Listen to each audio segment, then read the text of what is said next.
No sé cuántos de aquí les gusta leer, pero he sido un amante de la lectura.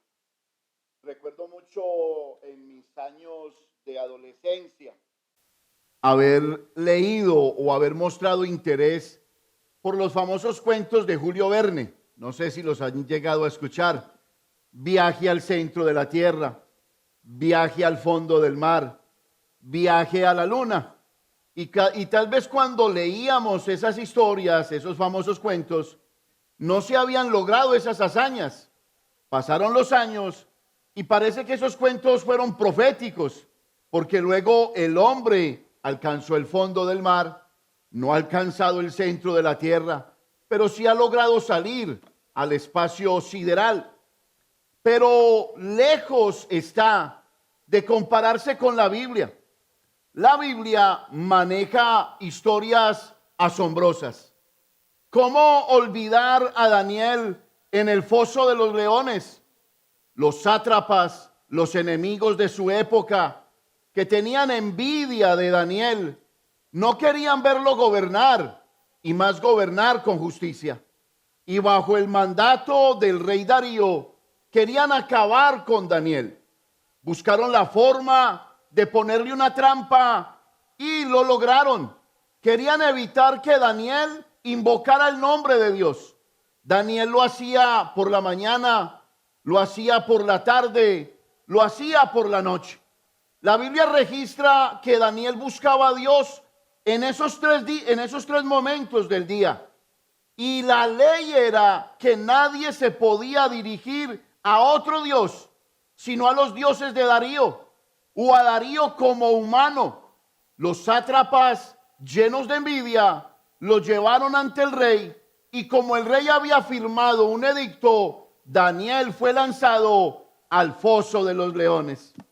Y estando angustiado el rey, habiendo sellado la puerta, pasó un tiempo y el rey le gritó: Daniel, Daniel, el Dios en el que tú has creído ha podido salvarte.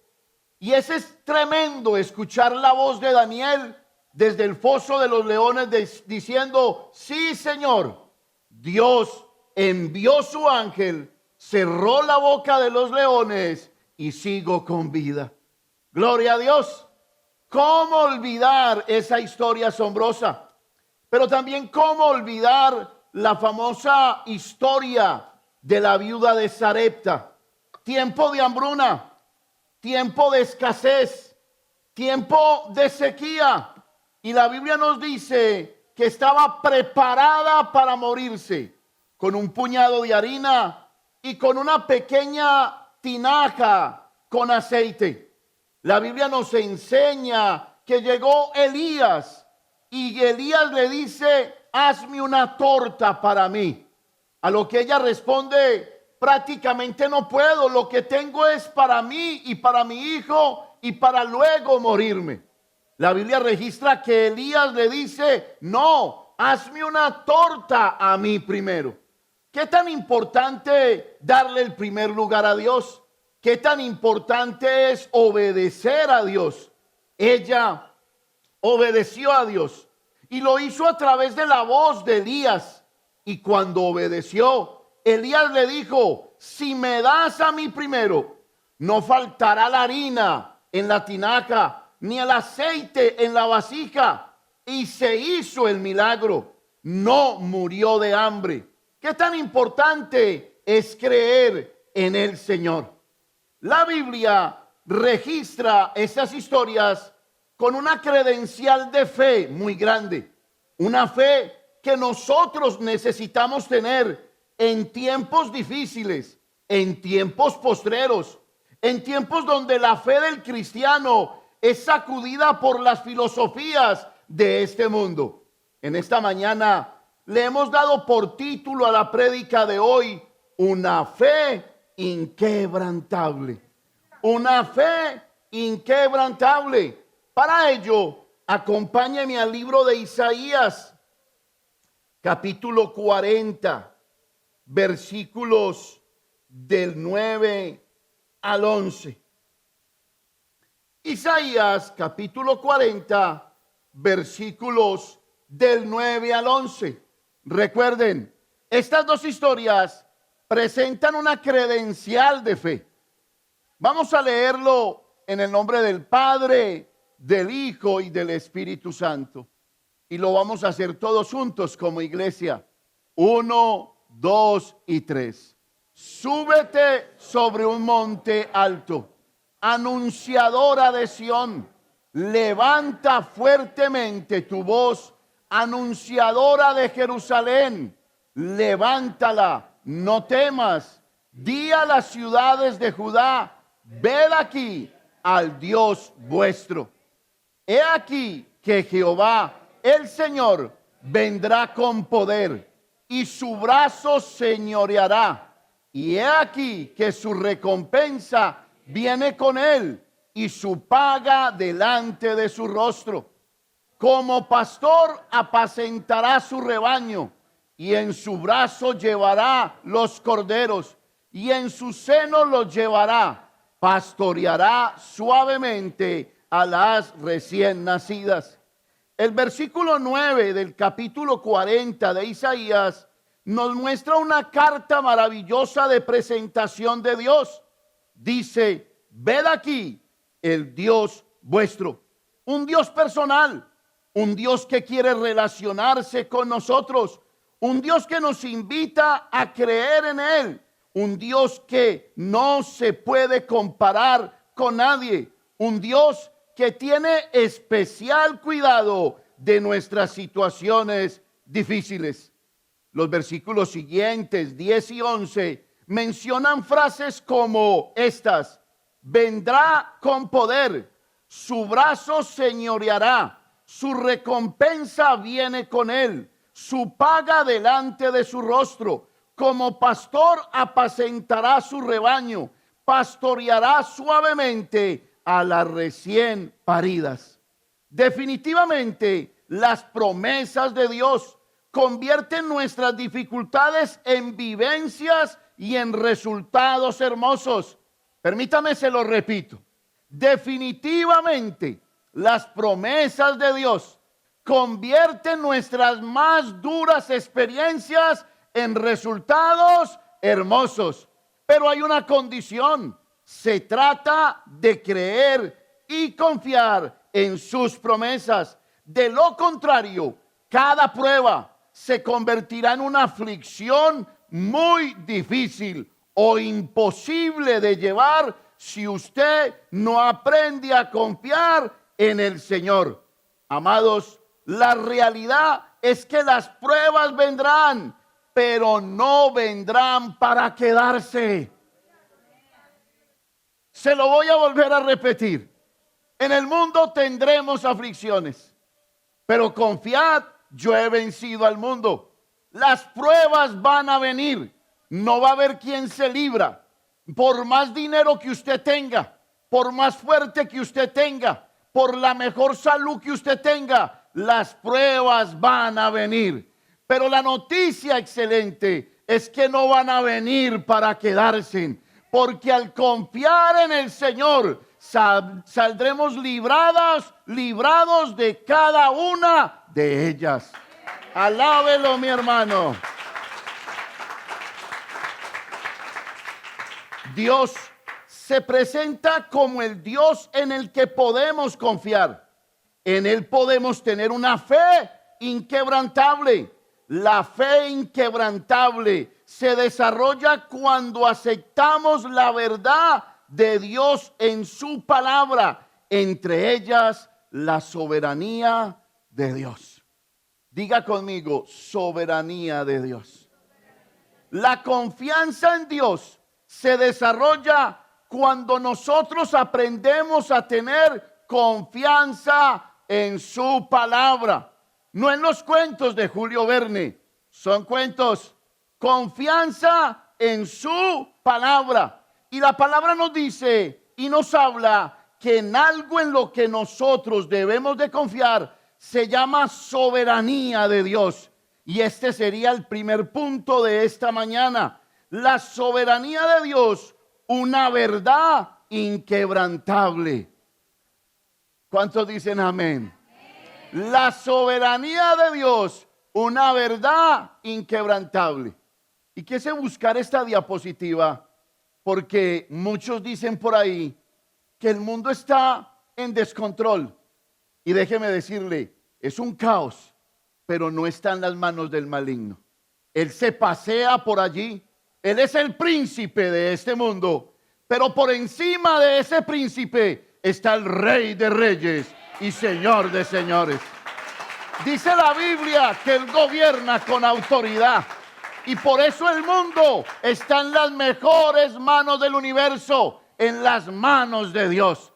Parece un caos, parece que fuera difícil, pero los hijos de Dios veremos la gloria de Dios en los caos, en los problemas, en las dificultades. La soberanía de Dios, una verdad inquebrantable. Y para poderlo sostener, vaya a Isaías capítulo 40, que allí lo tenemos, y vamos a terminarlo desde el 12 hasta el 15. Gloria a Dios. Y aquí viene en la Biblia un registro soberano de Dios. Y mire que se empalma con la administración de nuestra hermana Carolina Méndez, porque nos habla de esto. Léalo conmigo, incomparable Dios. Vamos a leerlo a la voz de 3, 1, 2 y 3. ¿Quién midió las aguas con el hueco de su mano y los cielos con su palmo?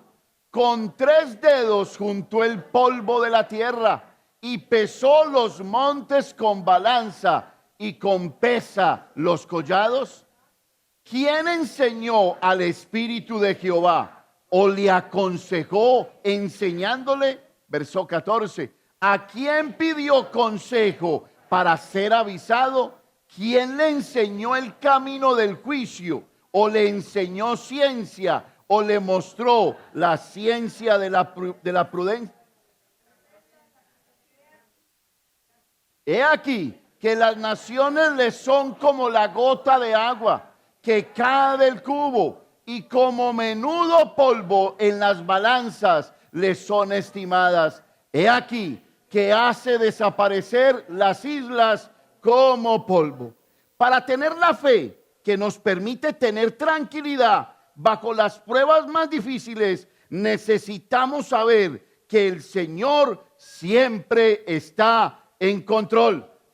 Se lo repito, para tener confianza y tranquilidad, la iglesia debe de tener la fe suficiente, inquebrantable, para entender de que Dios está en control. Sé que le resultará difícil porque lo que nos rodea, los escenarios de la vida, los escenarios de la familia, el dolor que viene, el dolor que va, la pérdida de un ser querido, todo lo que nos rodea nos empuja a no creer en el Señor. Pero eso es lo que quiere el diablo, que las aflicciones de este mundo te aparten del Señor. Pero cuando tienes una fe inquebrantable, no va a haber nada ni nadie que te aparte del Señor. El panorama es abrumador, la oscuridad parece llegar, pero donde prendes la luz no hay oscuridad. Y un día la prendiste cuando aceptaste a Cristo en tu corazón. Y de ahí en adelante, lámpara es a mis pies tu palabra y lumbrera a mi camino. Alábelo, mi hermano. Pero ¿qué nos enseña la soberanía de Dios? Primero nos enseña que Él no se equivoca. Se lo repito, Él no se equivoca. ¿Se equivoca usted? Se equivoca el diablo. ¿Y sabe por qué se equivoca el diablo? Porque si Él hubiera sabido que usted iba a terminar ahí danzando y glorificándolo al Señor, Él no hubiera estado detrás de usted. Él no sabe ni siquiera lo que hace.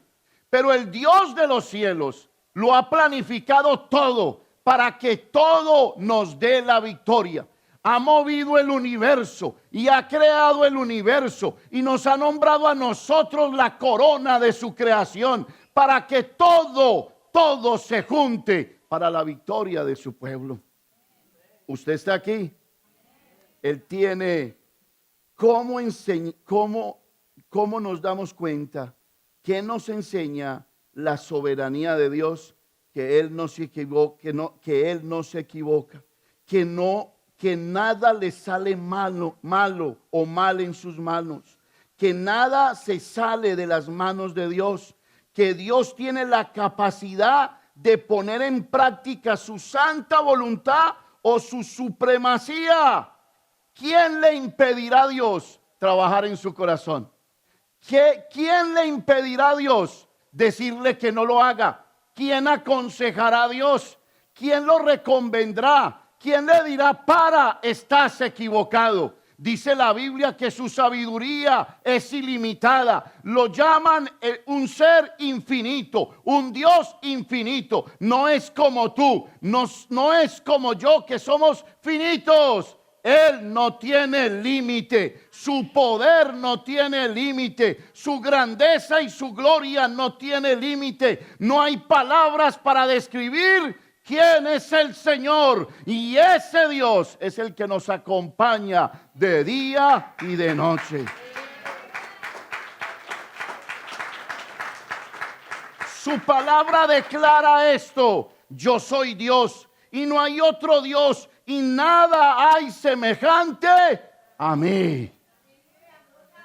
Isaías 46, versículos 9 y 10 lo ratifica de esta manera. Léalo conmigo, 1, 2 y 3.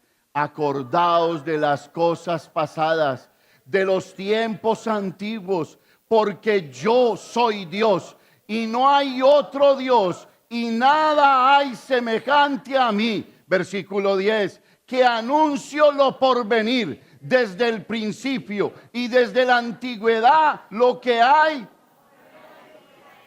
Que digo, mi consejo permanecerá y haré todo lo que quiero. ¿Qué hará Dios? Todo lo que Él quiere. Y te recuerdo que tienes a Dios como tu amigo, como tu Padre celestial, y que Él hará cosas contigo buenas, poderosas.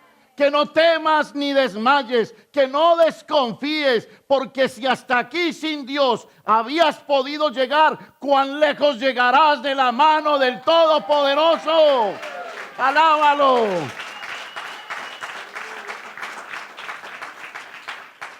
Y esto que lo reconozcan los reyes de la tierra. ¿No has notado que reyes van, reyes vienen? Presidentes van, presidentes vienen. Ricos vienen, ricos van. En estos días escuchaba a mi esposa en el altar familiar y no lo voy a olvidar. Cuando murió uno de los ricos, de los hombres más ricos del mundo, de la familia Rockefeller, se juntaron todas las personas familiares de él y le hicieron una pregunta al abogado y le dijeron, ¿qué dejó este hombre? Y el abogado dijo, lo dejó todo, porque nada te puedes llevar. Solamente si eres de Cristo te llevarás la eternidad en tu corazón. Nada te puedes llevar.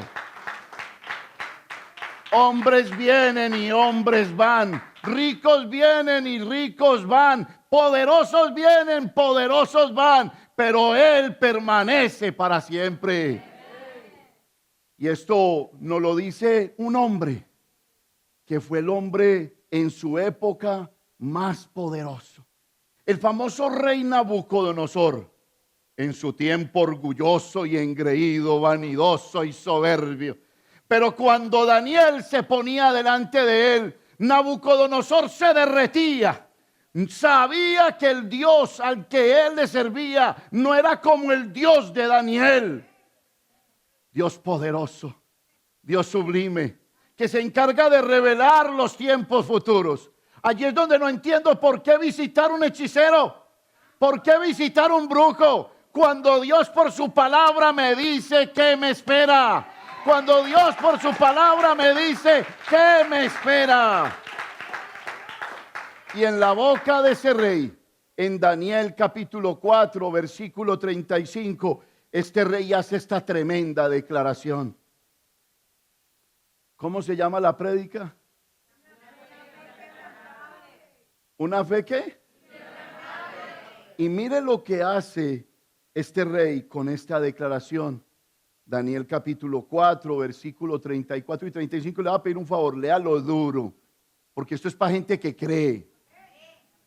Léalo a la voz de 3, 1, 2 y 3. Mas al fin del tiempo, yo, Nabucodonosor, alcé mis ojos al cielo y mi razón me fue devuelta y bendije al Altísimo y alabé y glorifiqué al que vive para siempre, cuyo dominio es sempiterno y su reino por todas las edades.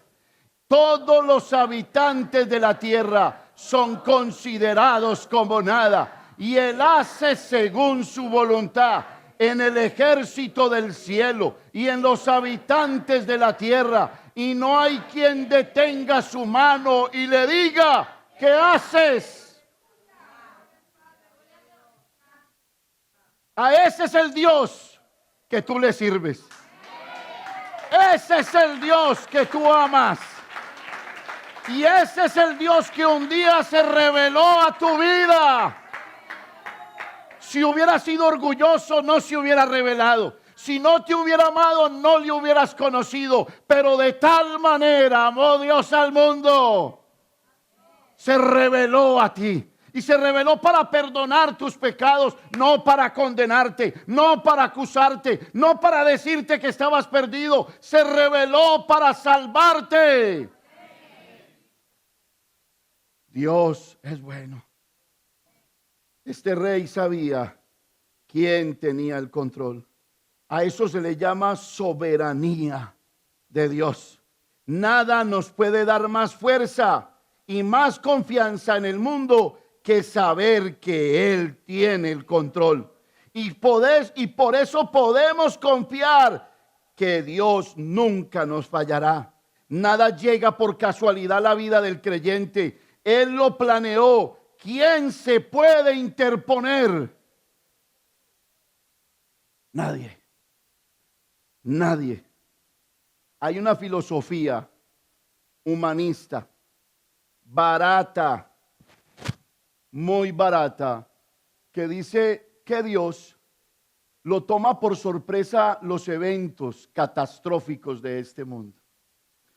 Y que como lo toman por sorpresa, Él no sabe más que los hombres, solo reacciona. Sí, ¿cómo no? Qué mentira tan grande. Analiza tu aparato digestivo, analiza tu aparato circulatorio. ¿Qué tal que todo fuera un caos dentro de ti? ¿Qué tal que fueras deforme? Pero mírate cómo te hizo Dios. Y si puedes mirar a tu izquierda y a tu derecha, solo verás la maravilla de Dios. Gózate y alégrate. Es tan poderoso esto que cuando yo vine al mundo y usted vino al mundo, vinimos desnudos. Y mira cómo estás ahora. Kilitos de más, ropita de más. Dios ha sido bueno.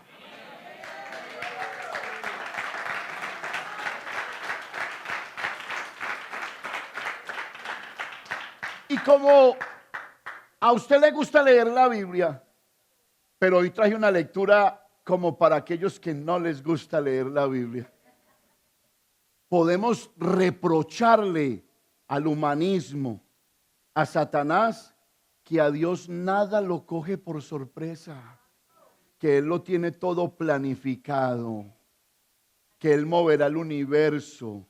El mapa mundi lo moverá a mi favor si es necesario. Y para comprobarlo hay una maravillosa historia que yo no se las quiero contar. Está en el libro de la vida. Y vamos a tener una lectura larga sin parar, pero la vamos a hablar, la vamos a repetir en altavoz, vamos a levantar nuestra voz para que esa historia se meta y le podamos decir a ese humanismo que dice que Dios reacciona ante las dificultades y el caos de este mundo, que es un mentiroso por completo. Y está basado en el libro de Éxodo. Acompáñeme, por favor, capítulo 14, y no le voy a decir dónde vamos a parar para que usted se emocione de todo corazón. A ver, necesito que me haga una promesa. ¿Cuántos van a leer conmigo? En alta voz, ¿cuánto? Levante la mano.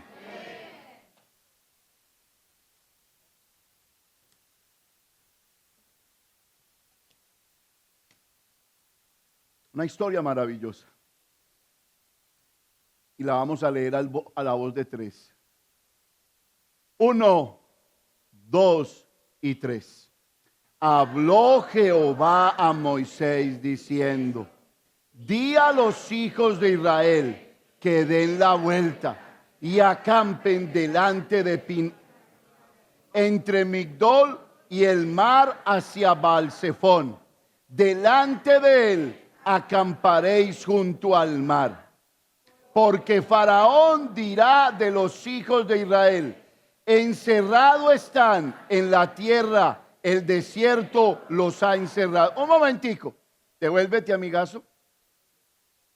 Para que usted pueda entender esta historia, Israel estaba saliendo de la esclavitud de Egipto. El faraón no quería dejarlos ir. Le llegó la 10ª plaga. Como así le va a llegar a más de uno que no se quiere arrepentir. Porque Dios le manda 1, 2, 3 y cuente hasta 9. Y cuando en la 9 no se arrepiente, viene la más dura. Y eso le pasó a Faraón. Cuando vio Faraón que Israel había salido libre de sus manos, decidió perseguirlo. Y mire lo que pasa cuando nuestros enemigos nos persiguen. Siga conmigo. Porque Faraón dirá de los hijos de Israel: encerrados están en la tierra, el desierto los saque.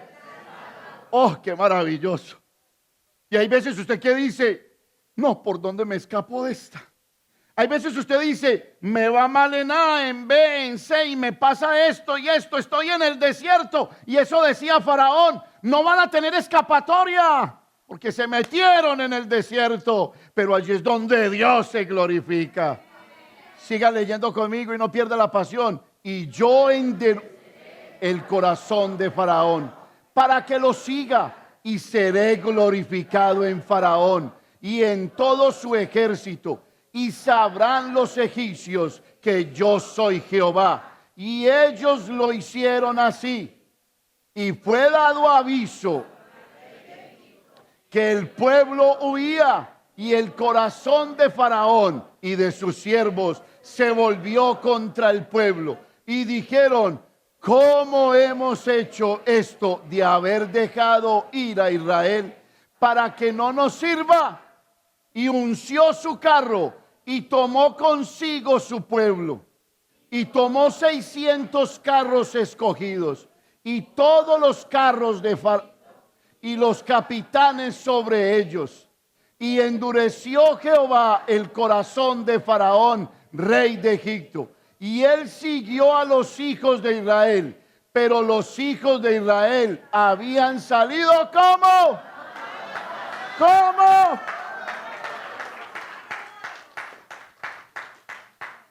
Viva esta historia. Esto es un rema de vida. 9. Siguiéndolos pues los egipcios con toda la caballería y carros de Faraón, su gente de a caballo y todo su ejército, los alcanzaron acampados junto al mar, al lado de Pi-Hahirot, delante de Baal-Zephón. Y cuando Faraón se hubo acercado, los hijos de Israel alzaron sus ojos, y he aquí que los egipcios venían tras ellos, por lo que los hijos de Israel temieron en gran manera. ¿Y qué hicieron? ¿Qué tienes que hacer cuando tengas problemas? Clamaron al Señor. ¿Cuántos quieren saber qué sigue?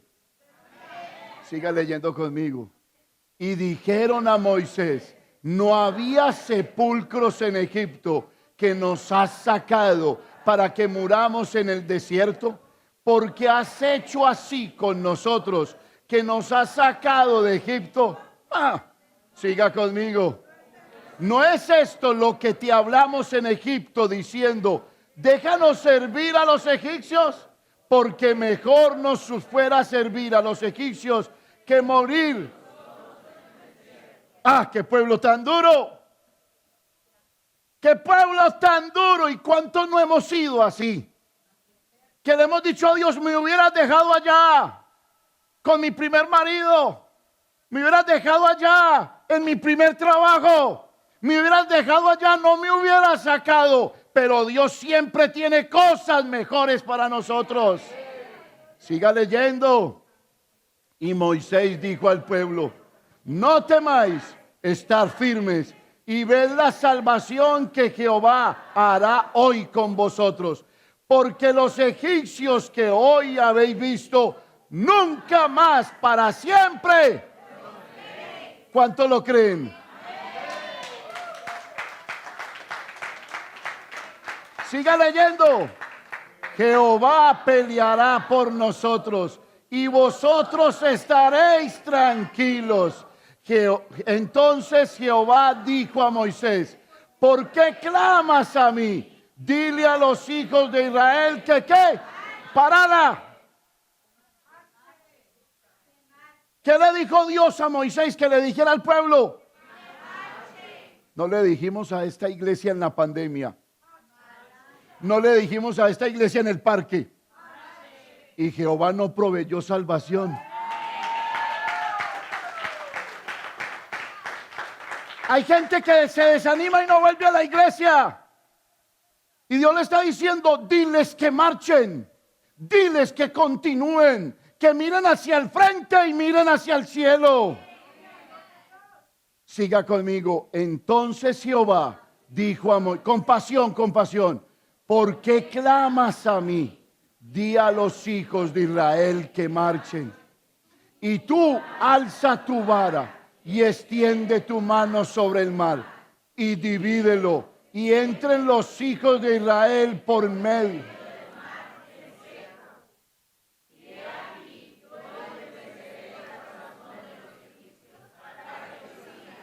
Y yo me glorificaré en Faraón y en todo su ejército, en sus carros y en su caballería.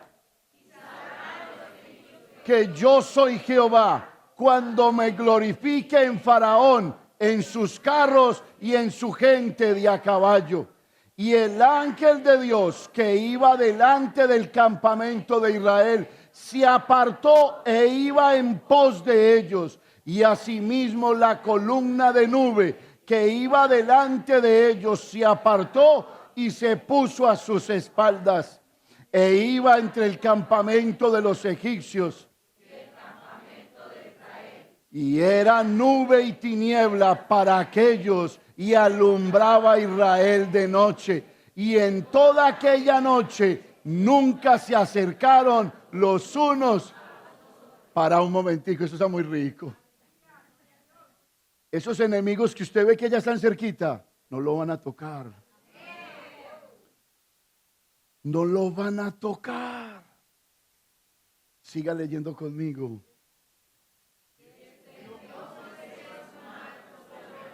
E hizo Jehová que el mar se retirase por rezo toda aquella noche, y volvió el mar en seco, y las aguas que divididas.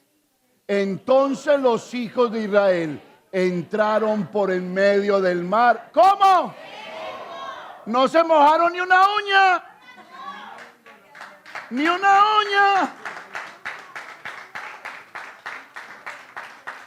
Siga teniendo las aguas como muro a su derecha y a su izquierda. Imagínenselo. Una pared de agua a la izquierda y una a la derecha. Y usted camine, marche. ¡Wow! Esto tuvo que haber sido apoteósico. Y siguiéndolo los egipcios, entraron tras ellos hasta la mitad del mar, diablo cochino, diablo osado. No subestime al enemigo. Lo va a perseguir. A donde usted menos piensa, lo va a perseguir.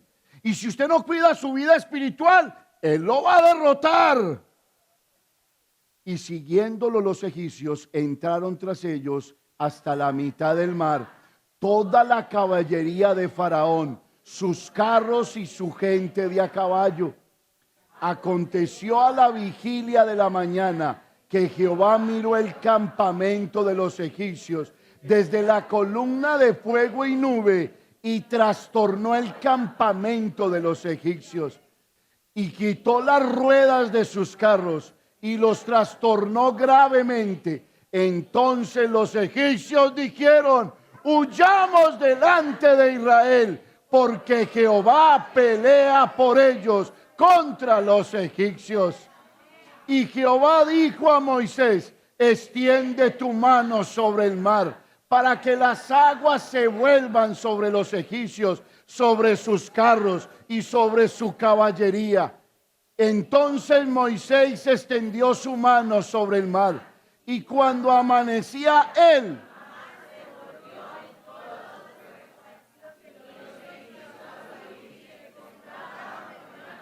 y Jehová derribó a los egipcios en medio del mar. 28. Y volvieron las aguas y cubrieron los carros y la caballería y todo el ejército de Faraón que había entrado. No quedó de ellos ni uno. Y los hijos de Israel fueron por en medio del mar en seco, teniendo las aguas por muro a su derecha y a su izquierda. 30. Así salvó Jehová aquel día de mano de los egipcios, e Israel vio a los egipcios muertos a la orilla del mar.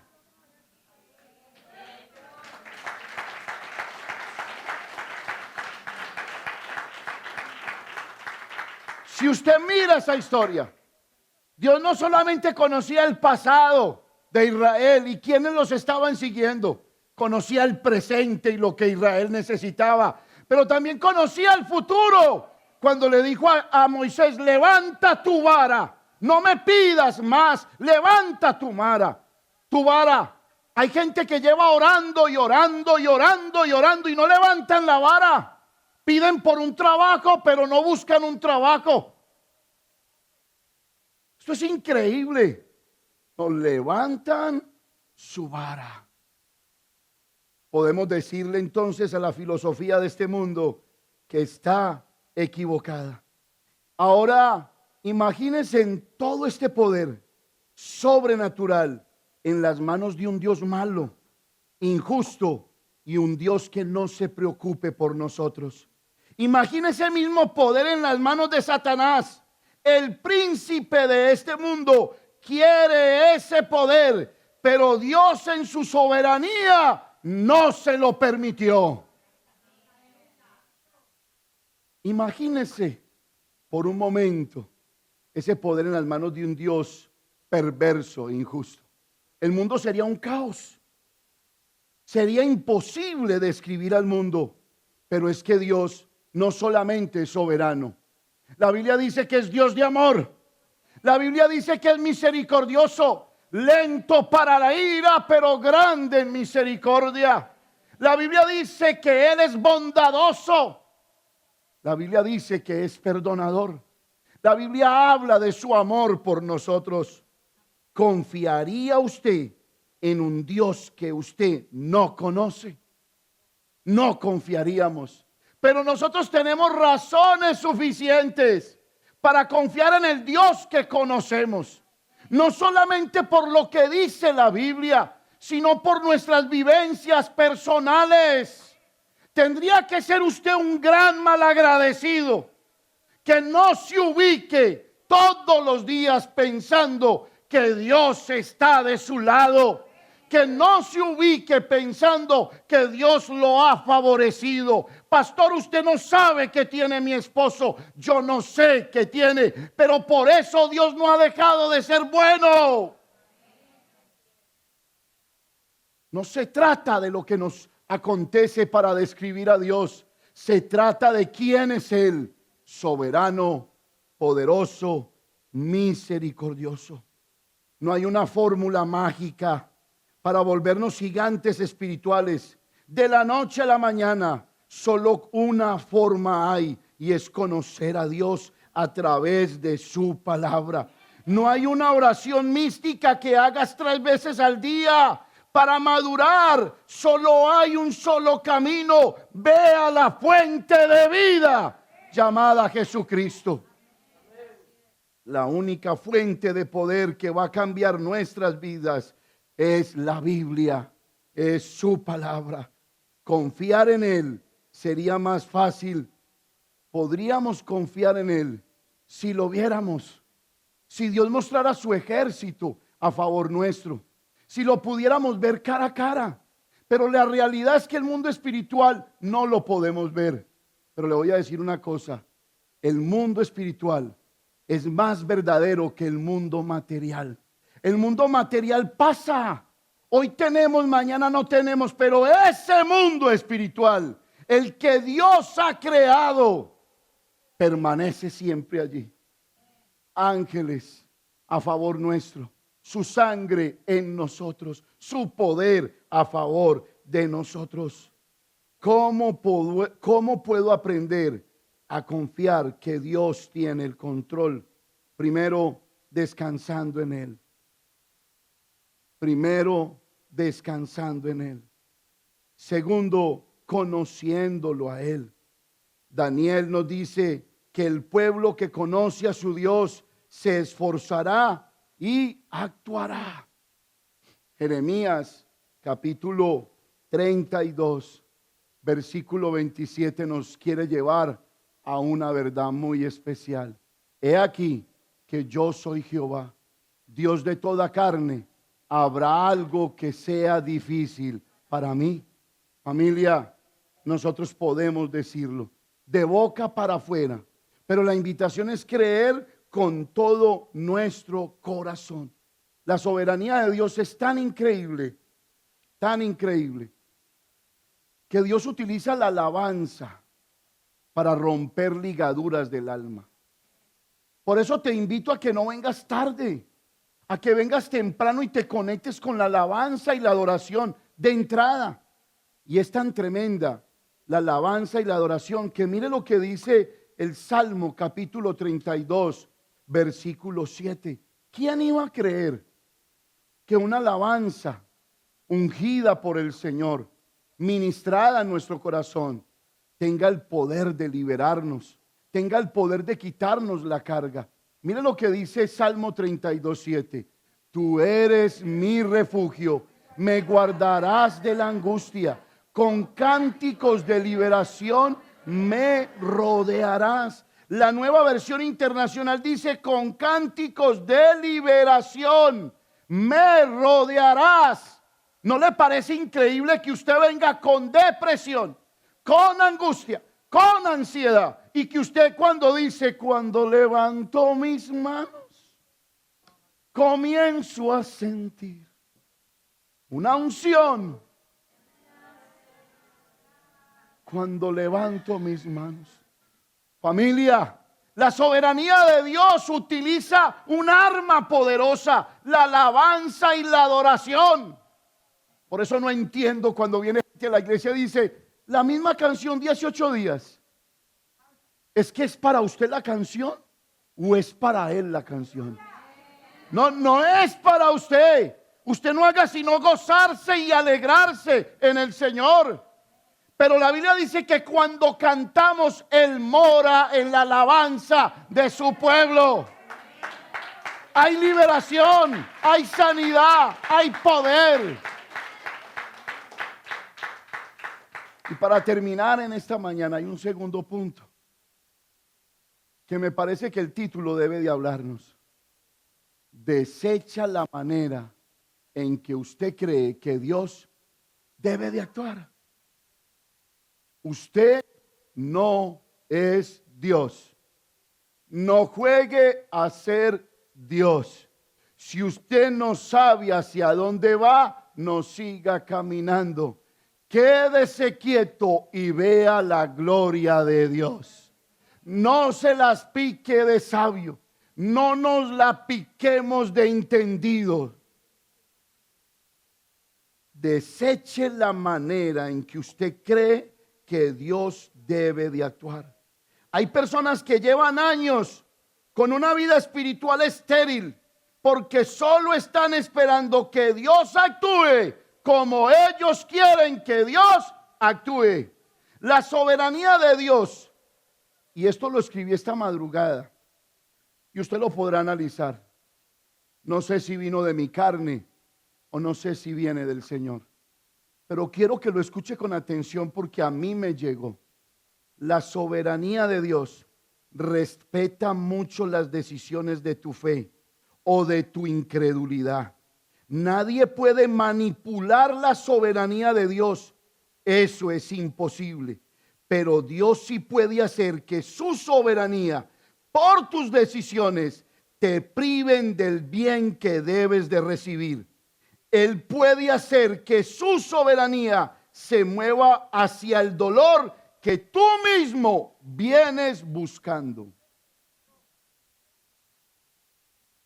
No se lo voy a repetir.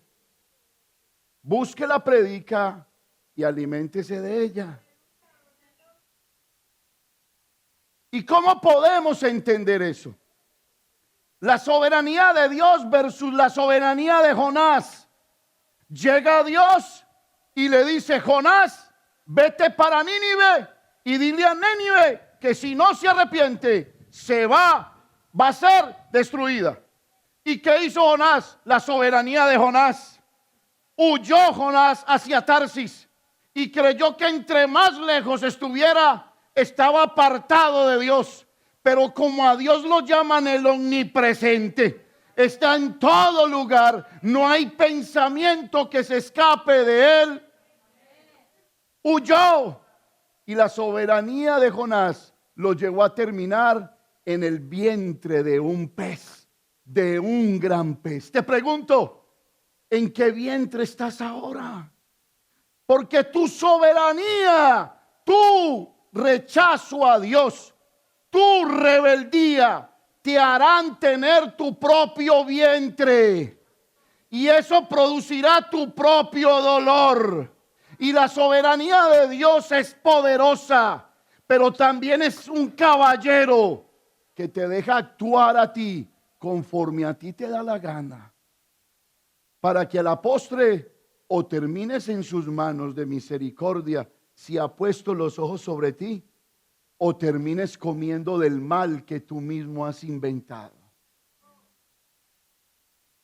Hay un caso en la Biblia de un hombre que tiene que ver mucho con este título.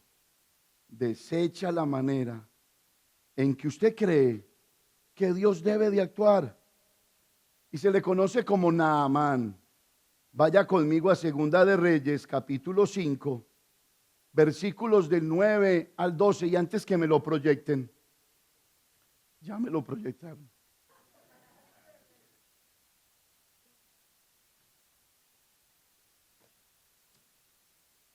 La Biblia dice que este hombre tenía lepra.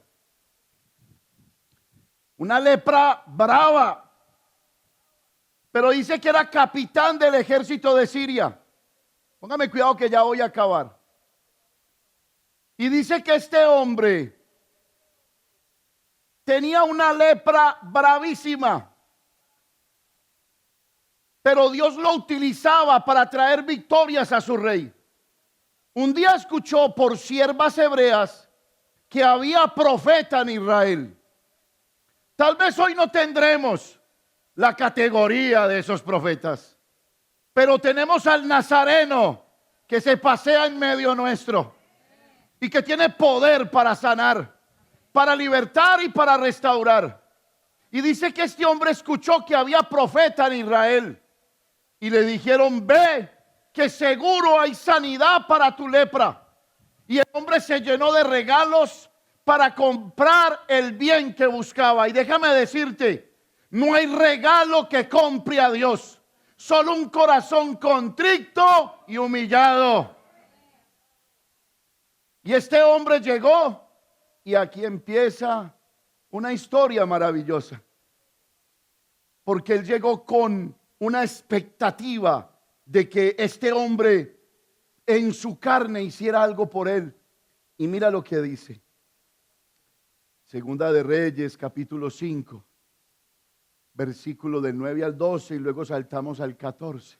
Léalo conmigo. Y vino Naamán con sus caballos y con su carro y se paró a las puertas de la casa de Eliseo, que era el profeta. Y mire lo que pasa.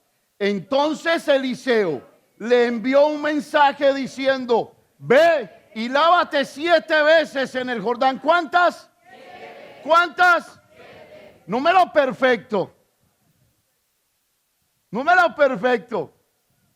Lávate 7 veces en el Jordán y tú y tu carne se restaurará y serás ¿qué? Limpio. ¿Qué tenía que hacer este hombre? Escuchar la voz de Dios. Ve y lávate en el Jordán. ¿Usted cree que yo con una lepra, que donde pongo la mano se me queda la mano allí, que la pestilencia que sale de mi cuerpo es indescriptible? No voy a obedecer. Mire la dureza del corazón. ¿Cuántas veces hemos sido tan duros con el Señor? Vengan a un culto de oración. Es que no tengo para la gasolina. ¿Y usted cómo hace para buscarla para ir a trabajar? Vengan a un culto de oración. Es que no tengo tiempo. ¿Y usted cómo hace para ir a Carwin? Es que, pastor, es que si usted viera que mi agenda es apretada. ¿Y cómo no le quedaste mal a migración cuando fuiste a recoger tu green card o a jurar bandera? La cita era a las 7 y llegaste a las 5. No sea que tenga problema, no sea que de pronto un percance. Para los hombres, para Dios.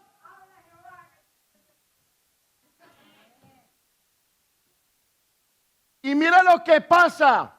Y cuando le dijo el profeta: ve y lávate en el Jordán. ¿Cuántas veces? 7. Dice este hombre que respondió de esta manera. Y Naamán se fue enojado, diciendo: he aquí, yo decía para mí, saldrá él luego y estando en pie invocará el nombre de Jehová su Dios y alzará su mano y tocará el lugar y sanará la lepra. Abana y Farfar, otros 2 ríos, ríos de Damasco, ¿no son mejores que todas las aguas de Israel? Si me lavare en ellos, no seré también limpio. Y se volvió y se fue enojado. ¿Cómo? Esto es tétrico. Bien difícil. Ve y lávate en el Jordán. No. Abana y Farfar, ¿no son mejores que las aguas del Jordán de Israel? No, si me voy y me lavo en ellos, mi opinión siempre por la encima de Dios. Siempre mi opinión, mi soberbia por encima de la de Dios. Hay cosas que no vas a entender. Solamente las vas a entender cuando colocas a Dios en primer lugar en tu vida. Mire, para terminar esto, no me acuerdo ahora y ustedes me podrán ayudar, pero una de las escritoras de himnos cristianos más famosa dice en su biografía: ella nació y en una mala práctica médica perdió sus ojos. Ella creció, pero entendió que había propósito en su vida y escribió himnos preciosos que glorifican al Señor. Y un día decía ella que le habían dicho que el médico era culpable, que querían sentir al médico culpable, hacerlo sentir culpable, y ella decía: no, me regaló una gran bendición, porque no he conocido a mi padre y a mi madre y a mis amigos, pero cuando llegue al reino de los cielos y mis ojos se han abierto, lo primero que voy a ver es a mi Salvador delante de mí. ¡Wow! ¡Wow! Pasión que consume, propósito de vida. Y este hombre no lo tenía. Este hombre estaba a que lo sanara y quería seguir teniendo victorias. Quería seguir teniendo billete. Quería fama. Y elaboró su propia solución. Siga conmigo, por favor. Él entonces descendió y se zambulló. ¿Leímos el 13?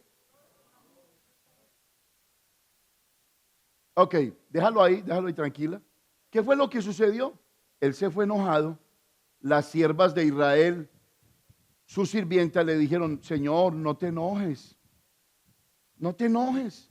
Si el profeta te hubiera puesto algo más difícil para sanar tu lepra, no hubiera sido. Y cayó en cuenta y dijo: sí, pues ve y lávate al Jordán.